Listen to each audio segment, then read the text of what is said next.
성도 여러분, 오늘 여러분에게 말씀을 전하기 전에 여러분 핸델 작곡가 알지요? 핸델 한 번씩 들어봤죠? 음악 시간에 들어봤죠?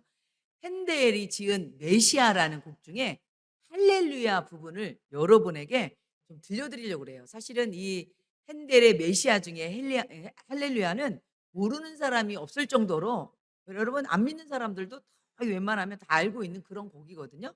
어떤 곡인지 한번 여러분에게 한번 들려줄게요. 한번 틀어줘 보세요.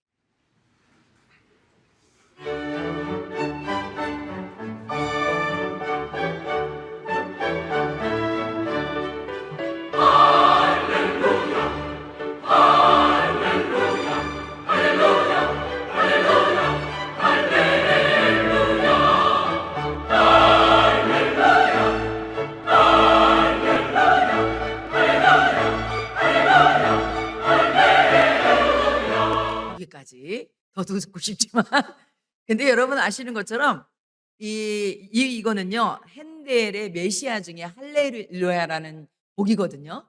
근데 여러분 아시겠지만 이 할렐루야 이 찬양이 딱 합창이 울려 퍼지잖아요. 여러분 이렇게 앉아서 들으면 안 돼요. 사실은 어떻게 되냐면 다 일어나서 기립해 갖고서 이 곡을 같이 우리가 들어야 되거든요. 그런데 이 간습이 언제 생겼냐면 핸델이 이 작곡을 한 다음에 런던에서 처음 초연을 할 때에 당시에 영국 왕 조지 2세가 이 음악을 듣고요. 너무너무 감동해서 가만히 앉아 있을 수 없어 갖고서 왕이 조지 왕 2세가 벌떡 일어나서 기립해 갖고서 이 찬양을 들었어요. 그러자 왕이 일어나는데 거기 백성들이 앉을 수 있었어요? 모든 사람이 다 일어나서 이 찬양을 들은 거예요. 그때부터 간습이 생겼어요.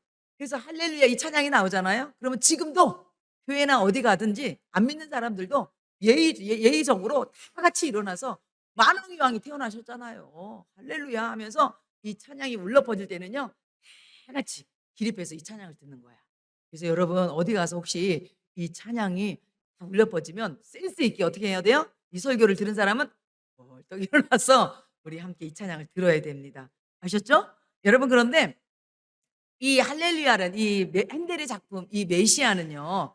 바로 어떤 내용이냐면 예수 그리스도의 생애를 중심으로 그분의 탄생 그리고 그분의 고난, 죽음, 부활 같은 이런 메시지를 가지고서 음악적인 서사시로 만든 곡이 바로 핸델의 메시아입니다. 그래서 오늘날 이런 크리스마스나 부활절에는요. 특별히 교회에서는요. 성가 합창곡으로 이 할렐루야를 부릅니다. 여러분 그런데 이 메시아, 이 할렐루야가 탄생된 여러분 아주 감동적인 스토리가 있어요. 어떤 스토리냐면 아까 제가 말씀드린 것처럼 핸델은요. 18세기에 영국의 아주 탁월한 음악가였습니다. 그런데 특별히 핸델은요. 오페라 작곡가로 아주 유명했어요. 당시에 런던에는요. 아주 오페라 공연을 보는 것이 아주 유행이었습니다. 그래서 여러분 핸델은요. 아주 본인이 이것을 음악으로 인해서 성공을 거두게 되었죠. 그런데 여러분 이 핸델이요. 음악만 작곡한 것이 아니라 직접 오페라를 제작도 하기도 하고 투자도 하는 사업에 손을 대기 시작했던 거예요. 그런데 여러분 이 오페라로 큰 성공을 거두었지만 오페라의 인기가 점점 식어갔어요. 그러면서 이 핸델이 경제적인 어려움이 커지면서 파산하게 이르게 됐어요. 뿐만 아니라 여러분 뇌졸중이 와서 뇌출혈이 와 갖고서 건강마저 악화가 됐은 거죠. 여러분 핸델이 어떻게 보면 경제적으로나 건강적으로 여러분 좌절과 시리에 빠질 수밖에 없는 그런 상황이었어요. 그런데 그때 마침 핸델의 친구이자 대본 작가인 찰스 제넨스로부터 여러분 성경을 바탕으로 한 바로 메시아 대본을 받게 된 거예요. 바로 아까 제가 말씀드린 것처럼 이 메시아는 바로 예수님의 탄생, 고난, 죽음, 부활과 같은 핵심적인 이야기를 대본으로 담아낸 것이에요. 이것에 핸델이 어떻게 했냐면 음악적으로 이거를 곡을 쓰기 시작한 거예요. 그런데 여러분 놀랍게도 이 대곡이요. 며칠 만에 태어났냐면 3주 만에. 여러분 24일 만에 이 방대한 작품이 완성이 됐어요. 그런데 핸델이 이 작품을 쓸 때는요. 거의 여러분 24일 동안 제대로 먹지도 않고요. 잠도 자지 않고요. 이 곡을 완성했대요. 제가 볼 때는 성령님께서 아주 강하게 감동을 주셔서 이 곡을 여러분 완성하지 않았나 싶습니다.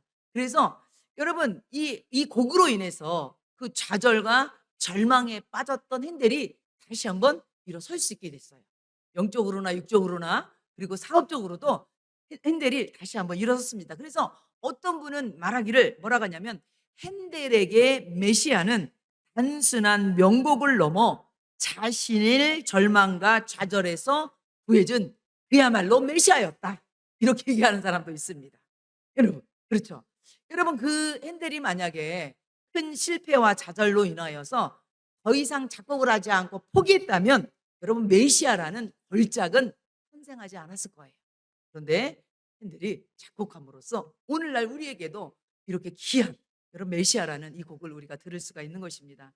저는요, 오늘 이 말씀을 통하여서 우리 사랑하는 성도들도 진정 참 메시아 되신 예수님을 오늘 말씀을 통해서 만나심으로 여러분에게 구원의 역사, 회복의 역사가 있기를 축원합니다.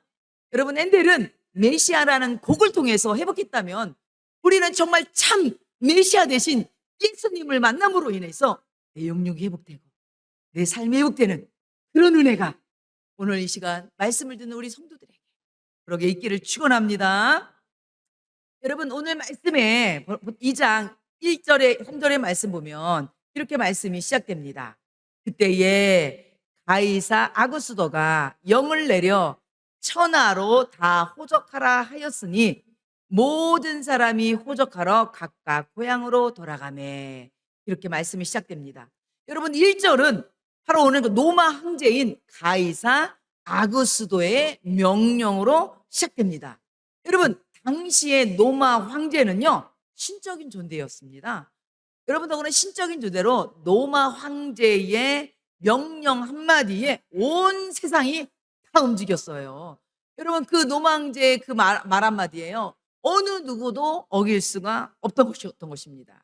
그래서 오늘 본문에 나오는 요셉도 만삭이 된 마리아와 함께 고향인 베들레헴에 호적하러 길을 떠나게 된 것입니다. 그런데 여러분, 우리가 여기에서 오늘 가이사 아구스도가 누군지 우리가 잠깐 살펴보려고 합니다. 여러분, 이 아구스도는요, 그 이름이 본명은 뭐냐면요, 옥타비아누스입니다. 여러분, 로마 황제 시저 이름 들어봤죠? 시저? 바로 시저의 양아들인 바로 옥타비아누스입니다. 이 옥타비아누스는요, 로마의 초대 황제로 아주 탁월한 황제였습니다. 여러분, 그가 제위했을 때 로마는요, 아주 흥황했어요. 그래서 100여 년 동안요, 내란이 끊이지 않았거든요. 그 여러분, 내란이 종식되고요. 뿐만 아니라 이 옥타비아누스가 왕이 돼갔고요. 제국 전역에 특별히 여러분 그 노예 그 세금을 받는 그 모든 나라들까지도요, 도로를 확장을 했어요. 도로망을 정비했어요. 여러분, 이 도로망을 통해서 나중에 바울이요, 복음을 전하는 놀라운 그 길을 통해서 하나님의 뜻을 이룹니다. 그리고 여러분, 이때 바로 이 황제 때 경제적으로 완성이 됐고요. 문화, 교육, 예술의 한근기를 맞이합니다. 그리고 이 왕이 있을 때 영토가 확장이 돼 갖고서 페르시아부터 영국까지 아주 영토가 확장이 됐어요. 한마디로 당시의 로마는요, 온 지상의 제국으로 군림했어요. 여러분, 그래서 로마의 원로원에서는요, 바로 이 옥타비아누스에게 존칭을 붙여줬어요. 그 존칭이 뭐냐면 아우스투스. 이거는 무슨 말이냐면 여러분, 존엄한 자, 거룩한 자, 신적 권위를 가진 자, 이런 존칭을 그에게 다 줘준 거예요. 이 옥타비아누스에게. 그러니까 여러분, 이 사람이 위력이, 명성이 아주 대단했던 거죠. 그럼 바로 이 황제가 지금 뭐 한 거예요? 온 제국에 지금 인구를 조사하라고, 바로 호적하라고 지금 명령을 내린 거예요. 왜 그러냐면 이 호적을 통해서 세금을 효율적으로 거둘 수가 있고, 그리고 군사 병력을 관리할 수가 있고, 그리고 로마의 속국 또한 바로 여러분 예루살렘, 이스라엘, 예수님이 태어난 이 나라도 로마의 속국이잖아요. 이런 나라들도 지배를 효율적으로 할 수 있기 때문에 지금 인구조사를 실시하라고 얘기한 것이에요. 그런데 여러분, 여기서 우리가 꼭 기억해야 될 게 있습니다. 여러분, 아구스도는요, 자신의 위치와 권위를 가지고서 인구조사를 하라고 자기의 목적을 따라서 명령을 내렸지만요, 여러분, 꼭 기억할 건 뭐냐면 이 배후에 보이지 않는 하나님의 섭리와 손길이 있었다는 것을 우리는 오늘 말씀을 통해서 제가 오늘 여러분에게 말씀을 전하려고 합니다. 여러분 오늘 2장 4절에 보면 이렇게 되어 있어요. 요셉도 다윗의 집 족속이므로. 요셉이 누구의 족속이래요? 다윗의 집 족속이래요. 갈릴리 나사렛 동네에서 유대를 향하여, 지금 요셉이 살고 있는 동네가 어디예요? 나사렛이란 동네예요. 그런데 지금 호적하러 지금 베들레헴이라는 다윗의 동네로 가고 있다고 하고 있어요. 여러분 이 2장 4절 말씀에 우리가 이 말씀을 통해서 여러분에게 하나님의 섭리와 하나님의 역사가 있다는 것을 제가 말씀을 드리려고 하는데, 왜 그러냐면 이 말씀을 통하여서 이미 하나님의 700년 전, 600년 전에 예언된 하나님의 약속의 말씀이 성취된 것을 제가 말씀을 드리려고 합니다. 여러분 오늘 요셉도 다윗의 집 족속이라고 했잖아요. 여러분 바로 예레미야는 바로 예수님이 태어나기 600년 전의 선지자거든요. 그런데 바로 하나님께서 예레미야 선지자를 통하여서 다윗의 족속 가문에 메시아가 태어날 것을 예언하셨어요. 여러분 그 예언한 말씀이 지금 이루어지고 있는 거예요. 예레미야 23장 5절 말씀에 보니까 여호와의 말씀이니라. 보라, 때가 이르리니 내가 다윗에게 한 위로운 가지를 일으킬 것이라. 그가 왕이 되어 지혜롭게 다스리며 세상에서 정의와 공의를 행할 것이며, 이렇게 말씀하고 있습니다. 여러분 예레미야 선지자는요, 예수님이 태어나기 600년 전에 활동했던 선지자라고 했잖아요. 바로 예레미야 선지자를 통해서 다윗의 족속을 통하여서 바로 예수님 메시아가 태어날 것이라는 예언을 하고 있는 거예요. 바로 그 예언이 오늘 지금 이루어지고 있는 거예요. 두 번째는 뭐냐면요, 바로 그 예수님이 어디서 태어나냐면 2장 4절에 보니까 베들레헴이라는 다윗의 동네에서 예수님이 태어난다고 하는 거예요. 여러분 이것 또한 바로 미가 선지자는요, 예수님이 태어나기 전 700년 전에 활동했던 선지자거든요. 바로 이 선지자의 예언이 바로 이루어지는 순간인 거예요. 여러분 미가서 5장 2절 말씀 보니까 베들레헴 에브라다야, 너는 유다 족속 중에 작을지라도 이스라엘을 다스릴 자가 내게서 나올 것이라. 아멘. 그렇습니다. 지금 천하를 호령하는 황제에 의해서 요셉도 마리아도 베들레헴으로 가고 있지만, 여러분 황제는요 자신의 목적을 위해서 이 명령을 내렸지만 결국은 이것은요 바로 하나님이 700년 전에 600년 전에 계획하신 하나님의 섭리 가운데 이 모든 것이 이루어지고 있는 것을 보여주고 있는 것입니다. 여러분 그러므로 인해서 요셉과 마리아가 결국은 어떻게 나사렛에서 살다가 지금 어디로 가고 있는 거예요? 베들레헴으로. 이것이 아니었으면 갈 필요가 없었죠. 그죠? 그러니까 하나님께서 바로 이 로마 황제를 통하여서 하나님의 뜻을 이루는 거예요. 여러분 이것을 통해서 알 수 있는 건 뭐냐면 역사의 주관자는 황제가 아니라 하나님이심을 드러내고 있는 것입니다. 바로 하나님이 온 세계를 통치하시는 왕 중의 왕이심을 나타내고 있는 것입니다. 그래서 여러분 시편 47편 2절에 보면 지존하신 여호와는 두려우시고 온 땅에 큰 왕이 되심이로다. 아멘. 이사야 14장 27절 말씀에는 만군의 여호와께서 경영하셨은즉 누가 능히 그것을 패하며 그의 손을 펴셨은즉 누가 능히 그것을 돌이키랴. 그렇습니다. 사랑하는 성도 여러분, 우리는 우리를 두렵게 하는 세상 왕의 명령보다 역사를 주관하시는 하나님의 섭리를 보는 영안이 열리시는 우리 성도들이 되시기를 축원합니다. 사랑하는 성도 여러분, 하나님은요 바로 역사를 주관하시는 것뿐만 아니라 여러분 인생의 걸음걸임도 하나님의 섭리 가운데 있음을 믿으시기 바랍니다. 여러분, 여러분의 삶도요 내 마음대로 사는 것 같지만, 내 목적으로 내 뜻대로 사는 것 같지만 그 모든 것도요 하나님 섭리 가운데 있어요. 죽고 사는 것도 하나님의 섭리 가운데 있어요. 내가 여러분 오래 산다고 오래 사는 것도 아니에요. 생명의 주관자인 하나님께서 이 모든 역사를 주관하시고 여러분 세상의 역사뿐만 아니라 개인의 역사까지도 주관하시는 하나님이심을 믿으시기 바랍니다. 그 하나님께 우리가 오늘 이 시간 예배드리는 거예요. 여러분 그러면 2장 5절 말씀을 한번 보도록 하겠습니다. 보세요. 그 약혼한 마리아와 함께 호적하러 올라가니 마리아가 이미 잉태하였더라 그랬습니다. 오늘 2장 5절에는 보니까 마리아를 소개할 때 뭐라고 그랬어요? 요셉과 결혼한 마리아라고 얘기하지 않았어요. 뭐라고 얘기하고 있어요? 약혼한 마리아와 함께. 근데 약혼했는데 뭐래요? 이미 잉태했대요. 여러분 결혼하지도 않은데 벌써 이미 잉태했다는 거예요. 여러분 이것을 통해서 얘기하는 건 뭐냐면 이런 지금 잉태했는데 그냥 잉태가 아니라 지금 마리아가 지금 만삭이 됐거든요. 이것을 통해서 여러분 두 가지를 알 수 있어요. 첫 번째는 뭐냐면 이렇게 만삭된 마리아를 데리고서 여러분 이 먼 길을 걸어서 나사렛에서 베들레헴까지 오는 건 쉽지 않은 걸음이거든요. 이 만삭된 여인을 데리고 온다는 거. 그런데 요셉은 왜 무리하면서까지 이렇게 했을까? 여러분 학자들은 말하기를 아직 결혼도 하지 않은 여자가 처녀가 아기를 뱄을 때는요.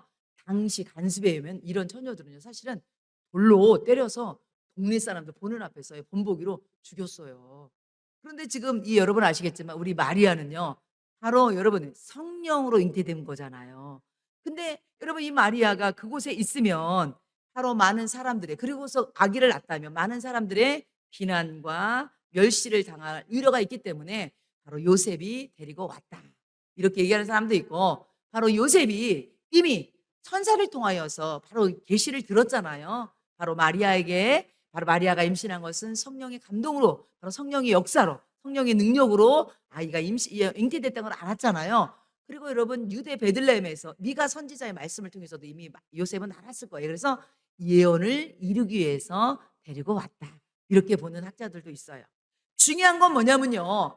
바로 예수님의 동정녀 탄생조차도 이미 이사야 선지자를 통해서 예언된 말씀이라는 거예요. 그래서 이사야 7장 14절 말씀에 보면 그러므로 주께서 친히 징조를 너희에게 주실 것이라 보라 처녀가 잉태하여 아들을 낳을 것이요 그의 이름을 임마누엘이라 하리라. 아멘. 바로 여러분 누가는요 의사기도 하지만 역사가입니다. 그래서 여러분 사도행전도 역사서잖아요. 사도행전 저자도 여러분 누가입니다. 마찬가지로 오늘 누가복음의 저자도 누가예요. 누가는 바로 오늘 말씀을 통하여서 바로 예수님은 이미 예언된 이사야를 통하여 예레미야를 통하여 미가 선지자를 통하여 예언된 그 예수님이 오늘 태어나신 것을 말씀하고 있는 거예요. 바로 하나님의 약속은 신실하게 이루어지고 있음을 바로 누가는 얘기하고 있는 거예요.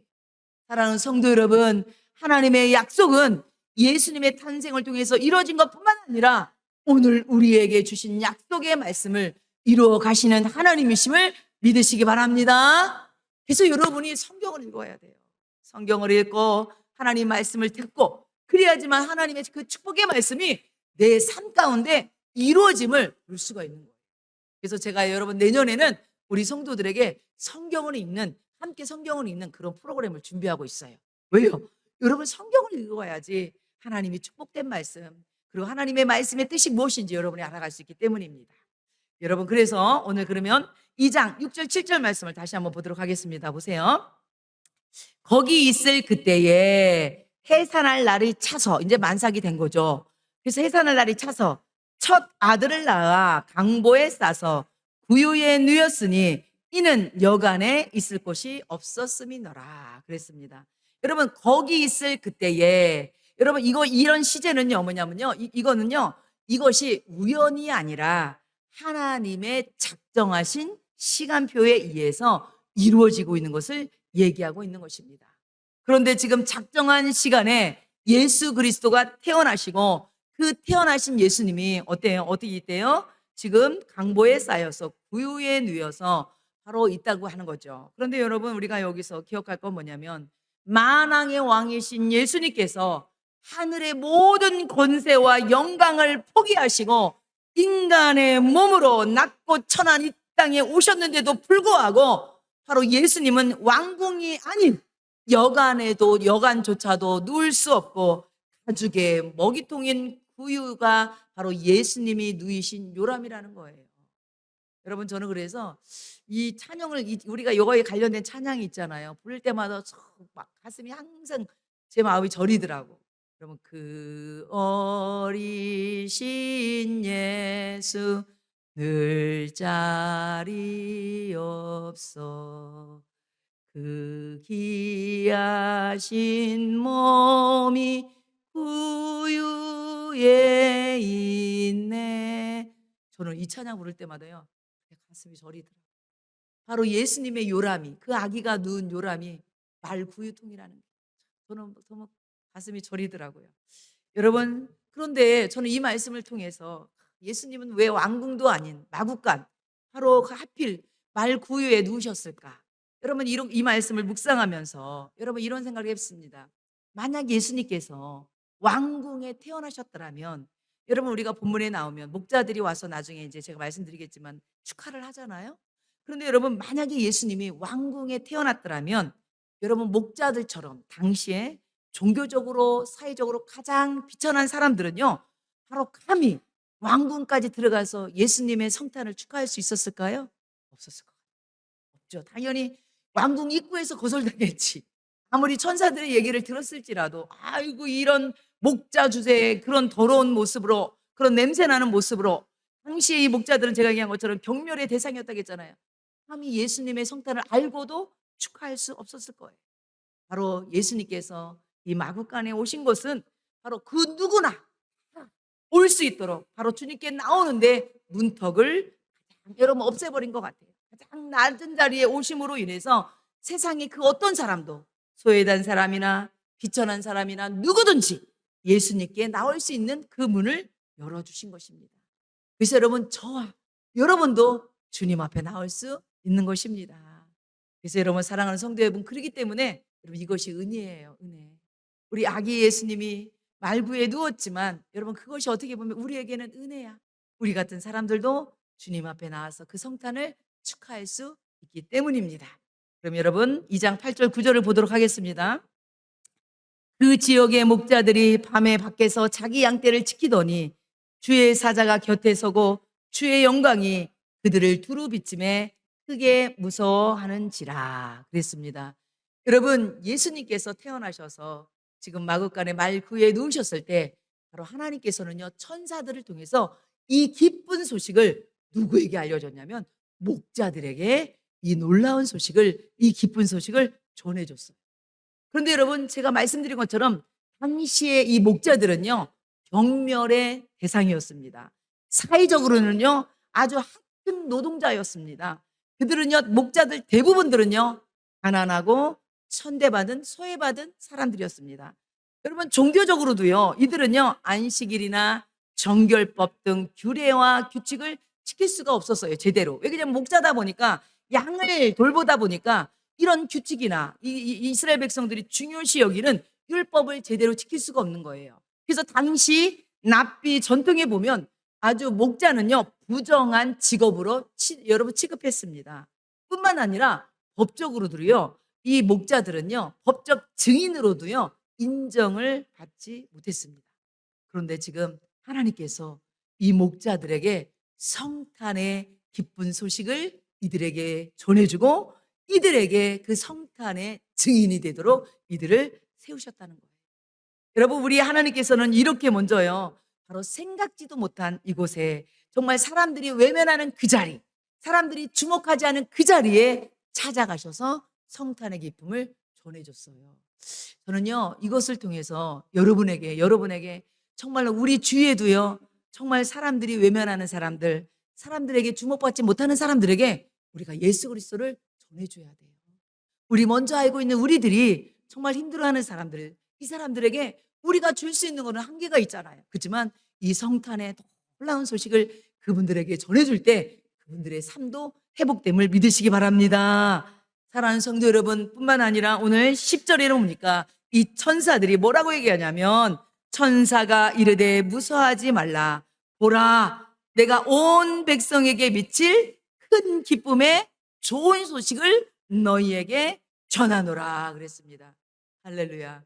저는요 오늘 이 말씀이 너무 은혜가 됐어요. 오늘 말씀해 보세요. 온 백성에게 미칠 큰 기쁨의 좋은 소식이래요. 여러분, 온 백성이라는 것은요, 여러분, 이건 누구에게나 미칠 큰 기쁜 소식이라는 거예요. 어떤 특정 계층, 어떤 특정 자격을 가진 사람에게만 주어지는 기쁨이 아니라는 거예요. 저는 이 말씀에 너무 감동이 되고 은혜가 됐어요. 그래서 오늘 제목이 뭐냐면, 뭐예요? 모든 사람에게, 온 백성에게 미칠 큰 기쁜 소식이 오늘 설교 제목이에요. 왜 그러냐면 오늘 말씀해 보니까 온 백성에게 미칠 큰 기쁜 소식이라는 것은요, 이거는요, 누구에게나 다 기쁜 소식이라는 거야. 예를 들어 말하면요, 여러분, 세상에서는요, 나에게는 기쁜 소식이 될 수 있지만 다른 사람에게는 그 기쁜 소식이 슬픈 소식이 될 수 있어요. 예를 들어 말하면 저 아는 사람 중에 지금 임용고 시를 봤다 하더라고요. 그런데 지금 임용고 시 본 사람들 중에 지금 합격을 지금 기다리고 있대요. 그래서 작년에는 어떤 분은 보니까 임용고 시에 3명이 면접을 보는데 그중에서 2명은 붙고 한 사람이 떨어지는 거야. 그런데 여러분, 그 발표가 딱 나는 날 보니까 거기 3명 중에 내가 합격되면 나는 너무너무 기쁘지만 떨어지는 한 사람이면 나한테는 얼마나 슬퍼요. 여러분, 세상은요 그렇다는 거야. 그 기쁜 소식이 나에게는 기쁜 소식이 되지만 저 사람에게는 슬픈 소식이 될 수가 있어. 여러분, 이 임용고시만 그렇습니까? 여러분, 회사에 들어가는 것도 마찬가지예요. 면접이라는 걸 통해서 보면요, 뭐예요? 내가 합격되면 다른 사람은 불합격되면 뭐예요? 나한테는 기쁨이 돼도 이 사람한테는 불합격이 되는 거야. 그쵸? 행사 운영도 마찬가지예요. 요즘 보니까 어떤 분은 입찰 때문에 막 고심을 하던데, 내가 입찰되면 나는 기쁘지만 떨어진 저 사람들한테는 슬픈 거야. 그런데 오늘 말씀해 보니까 이거는요, 누구 특정인에게만 베풀어주는 기쁜 소식이 아니라 온 백성에게 미칠 큰 기쁜 소식이라는 거예요. 그래서 저는 이 말씀에 너무 은혜가 되는 거예요. 주님이 주시는 그 기쁜 소식은요, 그 은혜는요, 누구에게나 소외감 없이 모든 사람에게 기쁜 소식이 된다는 거예요. 그러니까 이것이 복음인 거예요. 그래서 여러분, 오늘 2장 11절 말씀 보니까 이렇게 되어 있습니다. 오늘 다윗의 동네에 너희를 위하여 구주가 나셨으니 곧 그리스도 주시니라. 할렐루야. 오늘 예수님을 지금 뭐라고 얘기하냐면 구주라고 말씀하시고 그리스도라고 말씀하시고 주라고 말씀하고 있습니다. 여러분, 당시에 여러분, 구주는요, 여러분, 헬라어로 소테로, 이거는 구원자란 뜻이고요. 여러분, 여기 주라는 것은요, 키리오스. 여러분, 이 두 가지의 명칭은요, 오직 당시에 황제에게만 붙였던 명칭이었습니다. 당시에 여러분, 이 구주라는 것은요, 여러분, 정치적 통치자가, 왕이나 황제가 그 지역을 정복하고 그 지역의 평화와 풍요를 가져다 줄 때 바로 저 사람이 구원자다, 저 황제가 우리의 구원자다, 이렇게 그 황제한테 구원자다, 바로 우리의 주다, 이런 단어를 썼거든요. 그런데 지금 누가는요, 바로 옥타비아누스 그 황제가 우리의 구원자, 우리의 주가 아니라 오늘 베들레헴에 태어나신 그 아기 예수가 우리의 구주요, 우리의 그리스도시요, 우리의 주님이라고 선포하고 있는 것입니다. 바로 그 예수님으로 인하여 모든 사람들이 죄에서 죽음에서 구원받는 우리의 구주가 되어주시고, 바로 그 예수님께서 우리를 통치하신다는 것을 바로 누가가 선포하고 있는 것입니다.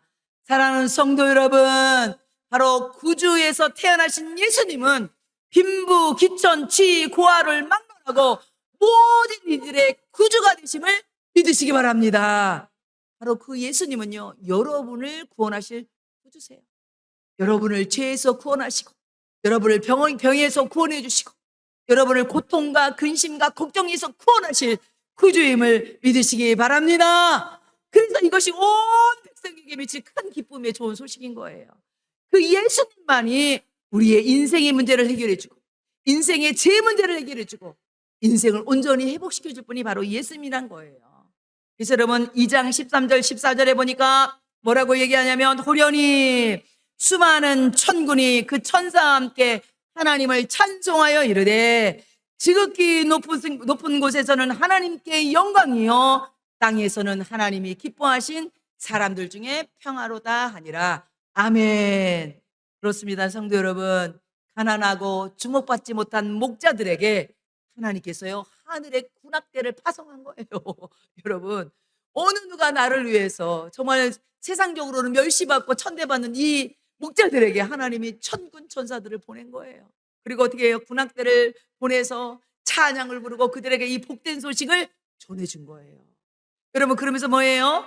바로 지극히 높은 곳에선 이 아기 예수님으로 말미암아 하나님께는 영광이 되고 땅에서는 기뻐하시는 님을 사람들에게 평화라고 얘기하고 있는 것입니다. 여러분, 이 평화는요, 바로 이 화평화는요, 아기 예수님이 오심으로 말미암아 바로 하나님과 우리가 죄로 말미암아 원수된 우리들을 화평케 만드는 거고요. 사람과 사람 가운데 반목과 질시로 벽을 쌓고 있는 인간 관계의 그 화평을 이루는 거고요. 내 마음속에 근심과 불안과 염려 가운데 살고 있는 내 가운데 평안을 이루는 것입니다. 바로 예수님이 오심으로 말미암아 하나님과의 관계가 회복되고요, 이웃과의 관계가 회복되고요, 우리의 심령의 평안이 회복되는 겁니다. 이 놀라운 복음이 여러분 가운데도 임하기를 축원합니다. 여러분, 문화 인류학자인 선교사인 돈 리처든슨이라는 사람이요, 인도네시아 파푸아의 사이 부족에게 복음을 전하러 갔다고 합니다. 그런데 이 부족은요, 참 특이하죠. 이 부족에게는요, 배신을 미덕으로 여겼대요. 뭐를요? 배신을. 그래서 여러분, 배신을 미덕으로 여겨서 예수님을 팔아넘긴 가룟 유다 같은 사람을요, 영웅으로 숭배했어요. 우리가 볼 때는 좀 이해하기가 좀 어렵죠. 그러다 보니까 이 부족에게는요, 도저히 복음을 전할 길이 없는 거예요. 마음을 열지를 않는 거예요.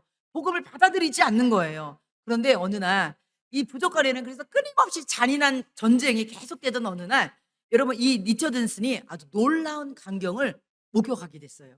그게 뭐냐면, 이 너무 전쟁이 막 심해지니까 이 전쟁을 끝내기 위해서 한 부족에서요, 주장이 자기 자신의 갓난아기를 원수의 부족에게요, 평화의 제물로 이 자기 자신의 아기를 주는 거예요. 평화의 제물로. 그러면요, 이 아기가 살아있는 동안요, 바로 이 두 부족 간에는요, 싸움이 일어나지 않은 거예요. 그래서 이 아이가요, 하의 아이라는 이름이, 명칭이 붙었어요. 무슨 이름? 하의 아이. 하의를 일으키는 아이다. 왜냐면 이 아이가 살아있는 동안은요, 부족 간에는요, 싸움이 일어나지 않는 거예요. 그래서요, 이 선교사님이 이것을 보고서 무릎을 탁 친 거예요. 그렇다. 바로 하나님께서도 인간과 화해하기 위해서 우리에게 아기를 보내주셨는데, 바로 그 아기가 누구예요? 바로 아기 예수님, 바로 성탄의 화해의 아이를 우리에게 보내주셨다. 이것을 통해서요, 그들의 간섭을 통해서 복음을 전한 거예요. 바로 이 땅에 너희들이 서로 쌍방간의 화해를 위해서 갓난아기를 주면서 이 아기가 자라는 동안, 이 아이가 살아있는 동안은 서로 싸우지 않는 것처럼, 바로 하나님께서 우리와 화해하기 위해서, 죄로 인해서 우리와 원수된 우리와 화해하기 위해서 아기 예수님을 이 땅에 보내주셨다. 이 부족에게 이 복음을 전하자 이 부족들이요, 예수님을 영접하고 그곳이 복음화가 됐다는 선교사 보고를 통해서 책에도 이게 나왔거든요. 그렇습니다. 성도 여러분, 우리 아기 예수님은요, 바로 하나님과 우리의 관계를 화해시키는, 평화를 이루기 위해서 오신 화해의 아이입니다. 바로 아기 예수님을 통하여서 우리가 하나님과의 관계가 회복되고 이웃과의 관계가 회복되고 우리 스스로의 마음속에 평안이 회복됨을 믿으시기 바랍니다. 그래서 이 놀라운 성탄이, 이 소식으로 인해서 우리 온 교회 성도들에게도 이 평안이, 은혜가 있기를 축원합니다. 이 놀라운 소식을 들은 이 목자들은요, 여러분, 4가지로 반응을 합니다. 첫 번째, 여러분, 천사들이 얘기하죠. 누가복음 2장 12절 보니까 너희가 가서 강보에 쌓여 구유에 누워있는 아기를 보리니 이것이 너희에게 표적이라 하더라 그랬거든요. 천사들이 지금 이 목자들에게 얘기한 거예요. 너희가 지금 베들레헴의 구유에 가면, 마구간에 가면 강보에 쌓인 구유에 누인 아기를 볼 것이다. 그 아이가 바로 하의 아이, 그 아이가 바로 구주, 메시아, 바로 우리의 주님 되신다. 이 얘기를 했죠. 그러자 그 얘기를 들은 목자들이요, 아멘 하고요, 그 말씀을 그대로 믿고요, 그 말씀을 여러분 2장 15절 보니까 그들의 반응이 나옵니다. 천사들이 떠나 하늘로 올라가니 목자가 서로 말하되 이제 어떻게 한대요?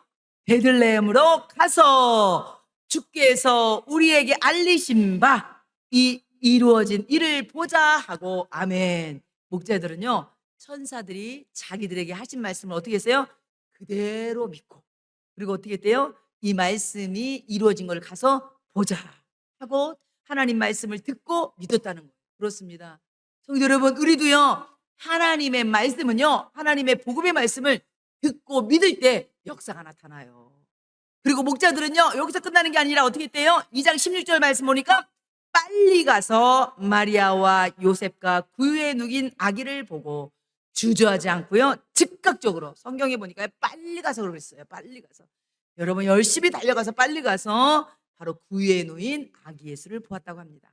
그리고 2장 17절 말씀 보니까 보고 천사가 자기들에게 이 아기에 대하여 말한 것을 전하니, 바로 천사가 바로 구주가 태어났다는, 이 아기 예수가 누구인가를 말해준 거에 대해서 이들에게 전했다는 거예요. 그리고 누가복음 2장 20절에는 보니까 목자들은 자기들에게 이르던 바와 같이 보고 듣고 본 그 모든 것으로 인하여 하나님께 영광을 돌리고 찬송하며 돌아가니라, 이렇게 고백하고 있습니다.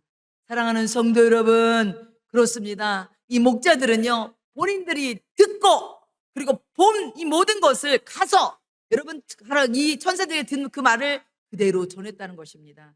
사랑하는 성도 여러분, 이것에 대해서요, 미국의 유명한 작가인 맥스 느케이도 목사님은요, 메시아 탄생이 목자들에게 가장 먼저 전해진 이유에 대해서 아주 이렇게 재밌게 얘기하고 있습니다. 제가 읽어줄게요.